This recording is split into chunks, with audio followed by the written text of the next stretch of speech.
may motor ka, wala ka namang lisensya. May kotse ka, pero wala ka namang lisensya. So, eto, baka makatulong sa'yo.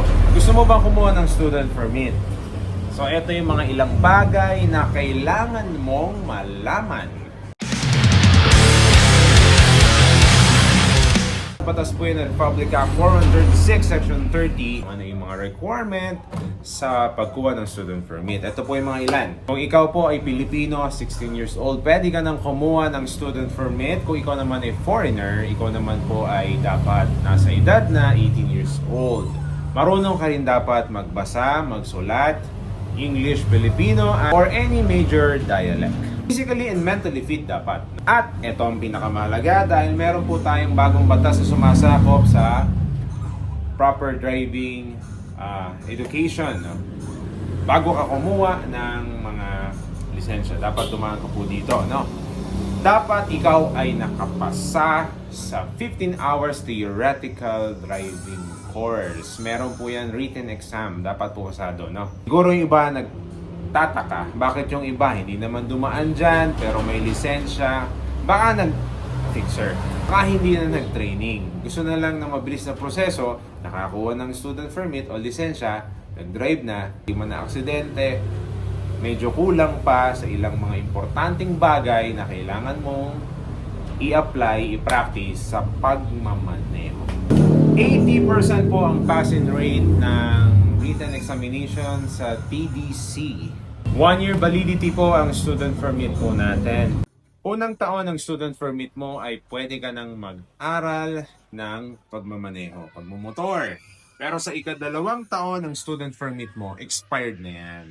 Pero ikaw po ay pinahihintulutan pa rin na mag-apply ng driver's license code with no driving lesson. Pero kung ikaw ay sobrang busy na tao, 3 taon na mahigit ang student permit mo, ikaw po ay kukuha na ng student permit ulit at meron po ulit yung examination. Kaya asikasuhin nyo na kung hindi naman po kayo busy, di ba?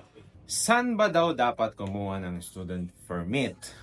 Unang step nga ay kailangan mong kumuha ng theoretical driving course sa anumang accredited driving school sa buong Pilipinas. Accredited school ng LTO. Meron din pong libre yan, ha. Pwede kang magtanong doon kung ano po ang schedule, saan meron pong free seminar ng TDC. Legit po yan. Kaya huwag ka na magpa-fixer. Sayang naman yung matututunan mo doon sa lesson na kailangan mong matutunan. Sayang naman yung lesson. Sayang naman yung mga knowledge na kailangan mong i-apply, gamitin sa pagmamotor at pagdadrive. Meron na akong certificate galing sa isang accredited driving school.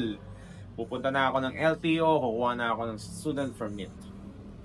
So narinis na ang student permit, hawak ko na. Tanong, pwede na ba ako mag-drive? Pwede na.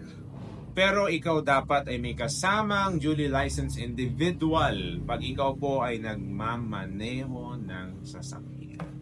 Hindi ka pwedeng mag-drive lang mag-isa. At student permit lang ang hawak mo dahil pwede kang bigyan ng violation. Yan po ay napakalaking effect sa isang student permit holder. Lalo na kapag may aksidente nangyari. At take note kapag sobrang lala ng aksidenteng nangyari at student permit lang ang dala mo, ikaw lang mag-isa, pwede pong hindi ka nabigyan ng student permit.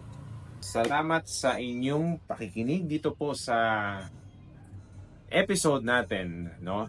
Na wala na namang kakwenta-kwenta. Po kayo sa pagmamaneho ng sasakyan, paggamit ng motorsiklo, tulog na tayo.